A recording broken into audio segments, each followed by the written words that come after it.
This is the Tacoma we'd have if Toyota was really listening. Are you listening, Toyota?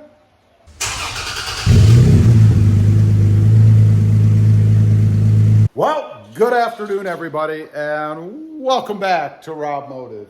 You know, I've been thinking about this lately. I saw a reveal, or an update, I guess, from Toyota on their upcoming products. Things that they've released, things that they're going to release, stuff like that. And one of the things that struck me right away at the beginning of this presentation, there was a fella up there on stage that announced they listen to their customers. Toyota is listening to us. And I thought, well, if that's really true, I need to get a video out there to kind of run through the things that you and I want. You see, I get a lot of comments on the channel, kind of wish list things that people would love for Toyota to do with the Tacoma. So I thought I'd run through those, and I have two that are really just mine, but we'll save those until the end. Number one, no four-cylinder turbo. People hate the idea of a four-cylinder turbo in the Tacoma. I see tons of negative comments out there about that. Matter of fact, what folks would really like to see is a V8. Now, that is wishful thinking. I don't think that Toyota's ever going to put a V8 in the Tacoma. It's just simply not going to happen.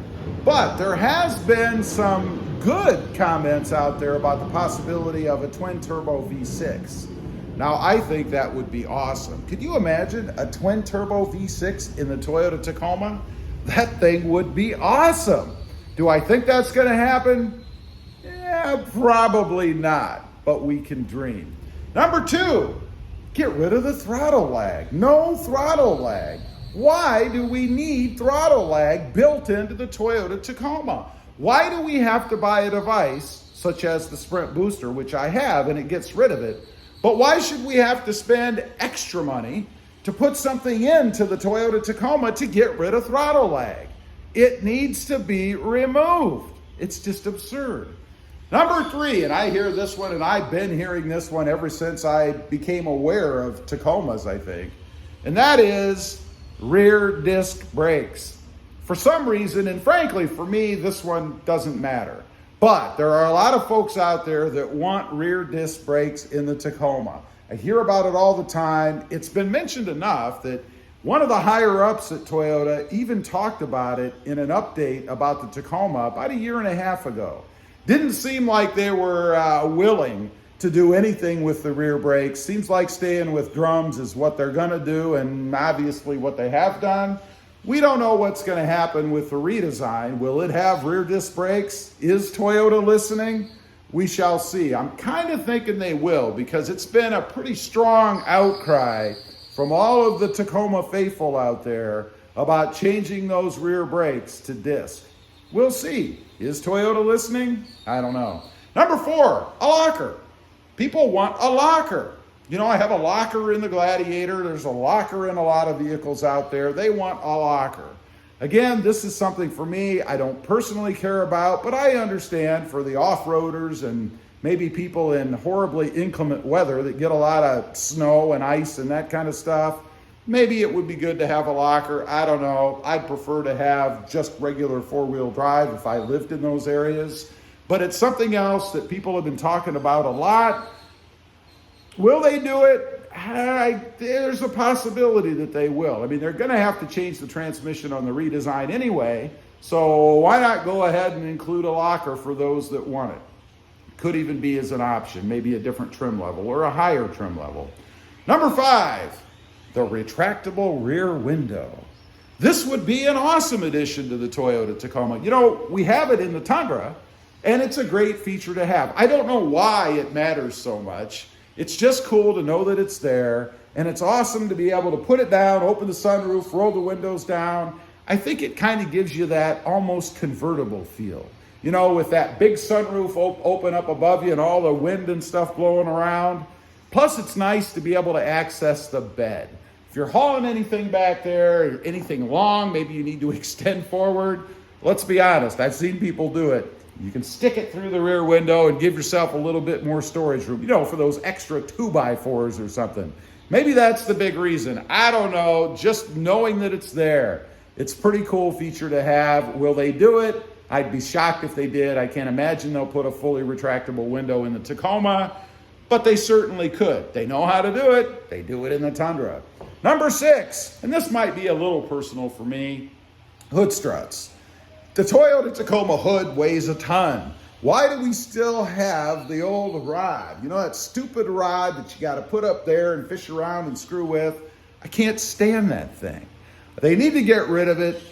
I don't know if I'd say most, but a lot of the vehicles out there, a lot of the trucks come with hood struts. It's not that expensive of a thing to add. I mean, how much could it add in cost? Their cost, maybe $50, cost us $100 probably.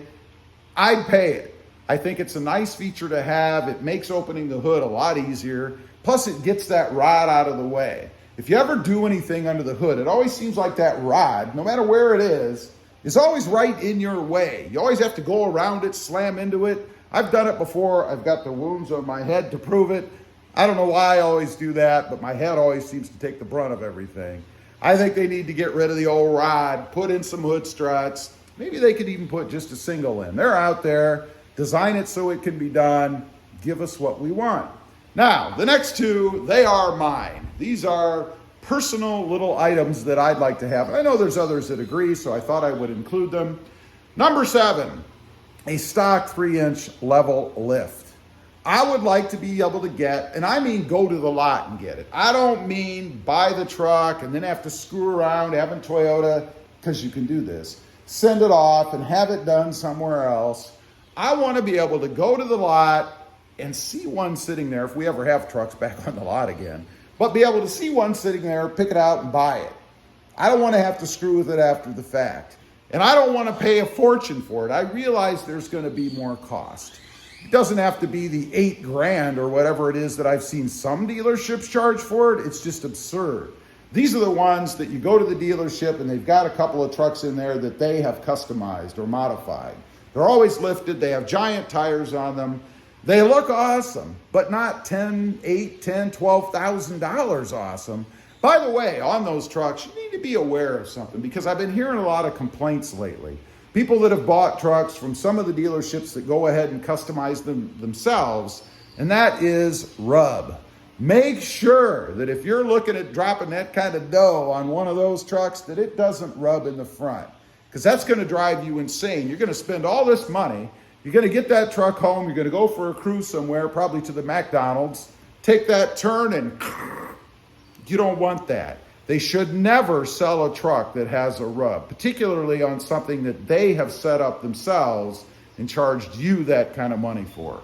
Lastly, number 8, an integrated big screen. You know, what they're doing with the infotainment system now is just absurd to me. It's almost like they took the easy way out. You know, we want a big screen in there, but we don't want to design the dash or anything, so we're just going to slap it in there and have it protrude above the dash, and you can just deal with it. I think it looks horrible. It looks like something cobbled together. I've talked about it before. It looks like they took an iPad and just stuck it in there. It doesn't flow, it doesn't fit well, and it doesn't look good. And I know it can be done. There are plenty of other examples out there. I'll use the Hyundai Santa Cruz. It's got a nice big screen in it, and it's integrated in the dash. It doesn't have to go up above, and that's what Toyota seems to be doing in all of their models now. I hear it's their philosophy.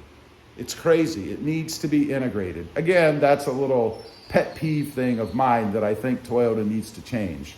Anyway, that is just a few things. The Toyota Tacoma, we should have, if Toyota is really listening to us. Leave a comment. Let me know what you think. Do you think they listen to us? Do you think they take into account anything that we ever say? It's predominant out there, so unless they're sitting in a room with no media, they certainly are aware. Let me know what you think.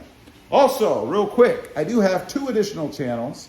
RobMotive MT, all about mini trucks, currently the Hyundai Santa Cruz, and RobMotive JT, all about Jeep Gladiators. My latest, the Jeep Gladiator Mojave. Check them out, and if you're interested, please consider subscribing. Thanks for watching. Stay demanding out there. Bye.